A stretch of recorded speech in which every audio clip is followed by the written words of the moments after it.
Présentation de Gorgias de Platon. Platon rédige le Gorgias à un tournant de sa vie, lorsqu'il se retire de la vie politique pour se convertir à la philosophie. La démocratie athénienne traverse alors une grave crise politique et morale. Les sophistes se sont emparés du pouvoir et ont corrompu la cité. La mise en examen de la rhétorique permet à l'auteur de régler ses comptes avec ceux qu'il tient pour responsables de la mort de Socrate. Mais ce dialogue de la maturité est aussi l'occasion pour Platon de faire l'apologie de la philosophie. Aux sophistes, qui ne se préoccupent que de réussir dans la vie, Platon oppose le souci de réussir sa vie, en prenant soin de son âme.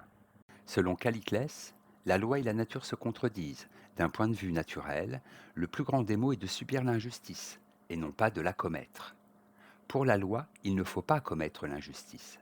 Les lois sont ainsi établies par les faibles, et pour eux, en vue de se protéger des débordements de force des plus puissants.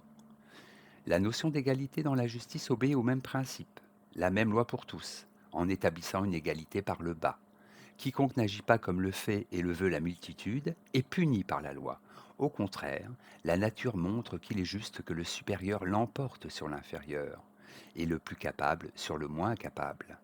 La nature est le siège d'une lutte de force, où la plus puissante est destinée à l'emporter et à dominer. Les bâtisseurs d'empires n'ont pas agi autrement, en pillant, massacrant, pour s'approprier et dominer. La soumission à la justice égalitaire est donc le fait des faibles, qui craignent les puissants et sont incapables de les dominer.